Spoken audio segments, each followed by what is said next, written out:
तो आज हम बात करेंगे WWE के लेटेस्ट रॉ के एपिसोड के बारे में। जैसा कि आप जानते हैं कि अभी सर्वाइवर सीरीज को थोड़ा ही टाइम बचा है। इस एपिसोड के बाद सिर्फ एक एपिसोड और रॉ का आना है सर्वाइवर सीरीज से पहले। तो सर्वाइवर सीरीज के बिल्डअप के लिए WWE ने इस रॉ में क्या काम किया है ये सब भी हम जानेंगे। तो सबसे पहले रॉ में शुरुआत करते हैं सेथ रोलिंस। सेथ रोलिंस के साथ सबसे मज़ेदार बात यह है कि वो किसी भी किरदार को बहुत अच्छे से निभाते हैं।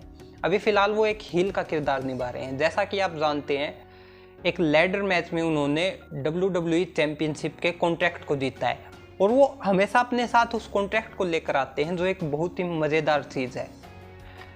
उसके बाद जब वो रिंग में आते हैं वो केविन ओवेंस के ऊपर निशाना साधते हैं। वो केविन ओवेंस को धोखेबाज बताते हैं। वो ये बोलते हैं कि उन्होंने न्यू डे को धोखा दिया, उन्होंने अपने फ्रेंड सैमी ज़ैन को धोखा दिया, यहाँ तक कि वो उनको स्नेक बोलते हैं। इसके साथ ही वो कहते हैं कि वो सर्वाइवर सीरीज में रॉ टीम को मैच वो ही जितवा कर देंगे। इसके बाद गुस्से में केविन ओवेंस रिंग की तरफ आते हैं और छोटा सा ब्रोल हमें देखने को मिलता है। सेथ रोलिंस जो है वो रिंग से भाग जाते हैं। इसके बाद जो है अगला मैच होता है 8 मैन टैग टीम मैच। इस मैच में 2 टीमें होती हैं। एक टीम में होते हैं आरके ब्रोज और स्ट्रीट प्रॉफिट, दूसरी टीम में होते हैं ओमोस और एजे स्टाइल, साथ में होते हैं बॉबी रूड और डॉल्फ जिगलर। मैच अच्छा चलता है। बॉबी रूड और एजे स्टाइल के बीच में थोड़ी नोक-झोंक देखने को मिलती है और लास्ट में किसी तरह से डॉल्फ जिगलर रोल अप करके मैट रिडल को पिन कर देते हैं और मैच ख़त्म हो जाता है। और इसी के साथ एजे स्टाइल, ओमोस, बॉबी और डॉल्फ मैच को जीत जाते हैं। लेकिन मैच के बाद जैसे कि सब जानते हैं जो उनका अंदाज है रैंडी ऑर्टन मैच के बाद आरकेओ लगाते हैं डॉल्फ जिगलर के ऊपर। अब सबसे अच्छी बात यह है कि टैग डिवीज़न में अच्छे रेसलर भरे हुए हैं। अगर इसी मैच की बात करें तो स्ट्रीट प्रॉफिट ही एक ऐसी टीम थी जो कि ऑथेंटिक टैग टीम है। बाकी सब सिंगल सुपरस्टार हो और सभी बड़े सुपरस्टार हैं, जैसे चाहे वो एजे स्टाइल हो, चाहे रैंडी ऑर्टन हो, बॉबी रूड हो, ओमोस हो या फिर डॉल्फ जिगलर हो, सभी बड़े रेसलर हैं। टैग डिवीज़न के लिए एक अच्छा संकेत हम कह सकते हैं। आज तो इसके बाद रिंग के अंदर आते हैं WWE ऑफिशियल एडम पीएस। अब एडम पीएस रिंग के अंदर आके कहते हैं कि भाई फ़िलहाल WWE की जो सर्वाइवर सीरीज की टीम बनाई गई है रॉ की, उसके अंदर सभी फॉर्मर WWE हैवीवेट चैंपियन है। एक अकेले डोमिनिक मिस्टीरियो ऐसे बंदे हैं जो कि चैंपियन नहीं रहे हैं। अब वो बोलते हैं कि मैं ये चाहता हूँ कि टीम के अंदर सभी चैंपियन खिलाड़ी हों जो फॉर्मर चैंपियन हों। उसके बाद वो डोमिनिक मिस्टीरियो को बोलते हैं कि मैं बॉबी लेस्ली को टीम में लेना चाहता हूँ। अगर तुम बॉबी लेस्ली को इस मैच में हरा देते हो तो तुम टीम में आ जाओगे, अदरवाइज बॉबी लेस्ली टीम में आएंगे। मैच के रिजल्ट का सबको पता था कि बॉबी लेस्ली बहुत बड़े रेसलर है। फिलहाल वो बहुत ही उनका फ्लो अच्छा चल रहा है। आते हुए डोमिनिक मिस्टीरियो का बुरा हाल कर देते हैं, साथ में उनके बाप रे मिस्टीरियो को भी बुरी तरह मार पड़ती है और बहुत ही बुरी तरह से वो मैच को हरा देते हैं डोमिनिक मिस्टीरियो को। और इसी के साथ सर्वाइवर सीरीज की टीम में एक चेंज होता है। डोमिनिक मिस्टीरियो की जगह बॉबी लेस्ली टीम में आते हैं। अभी जो रॉ की सर्वाइवर सीरीज की टीम है वो काफ़ी शानदार लग रही है और बॉबी लेस्ली के आने से टीम में एक ज़बरदस्त मजबूती आई है। अगला मैच होता है बिगी और चैड गैबल के बीच में। मैच शानदार रहता है। चैड गैबल शानदार परफॉर्मेंस करते हैं, वो चैंपियन को उसकी लिमिट तक लेकर जाते हैं, लेकिन लास्ट में बिगी बिग एंडिंग लगाकर चैड गैबल को हरा देते हैं। अगला जो मैच था वो था WWE रॉ वीमेंस चैंपियनशिप के लिए नंबर 1 कंटेंडर मैच। उस मैच के अंदर होते हैं Liv Morgan, Rhea Ripley, Zelina Vega, Bianca Belair और कार्मेला।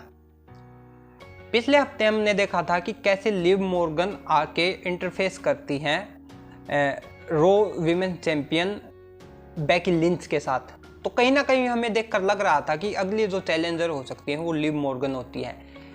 लेकिन एक फॉर्मेलिटी के लिए ये नंबर 1 कंटेंडर मैच करवाया गया और इसमें भी लिव मॉर्गन ही जीतती हैं कार्मेला को पिन करके। हालांकि बीच में एक बार ये ज़रूर होता है कि बियंका ब्लेयर जीत के करीब आती है, लेकिन डूड्रोप आके उनको रिंग से बाहर खींच लेती है और बियंका ब्लेयर को जीत से महरूम रहना पड़ता है।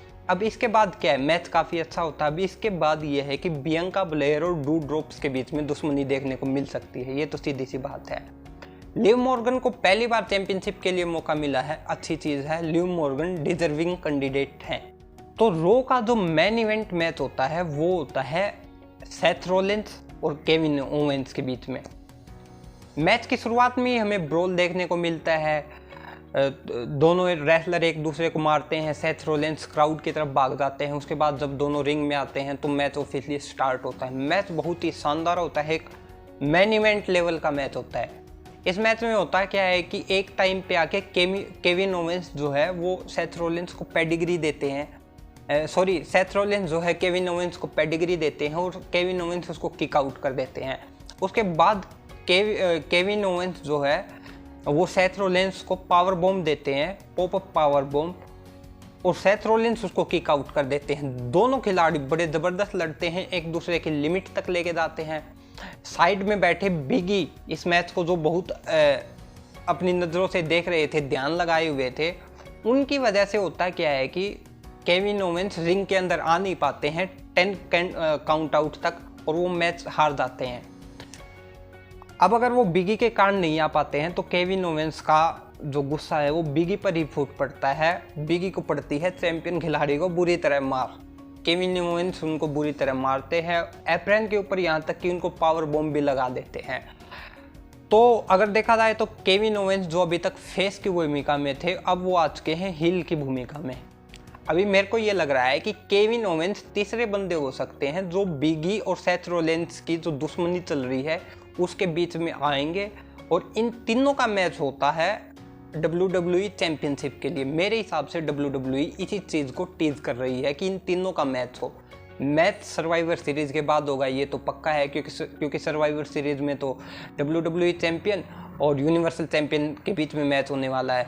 तो आगे चलकर हमें इन तीनों की ज़बरदस्त दुश्मनी देखने को मिल सकती है और बहुत ही धमाकेदार होने वाला है। तो आगे भी हम आपको इस तरह की न्यूज़ और इस तरह के रिव्यू देते रहेंगे। अगर आपको ये सब पसंद है, WWE की जानकारियाँ पसंद है, WWE के बारे में जानना पसंद है, तो आप हमारे चैनल को सब्सक्राइब कर लें। और आप इस रॉ के एपिसोड के बारे में क्या सोचते हैं वो आप कमेंट करके ज़रूर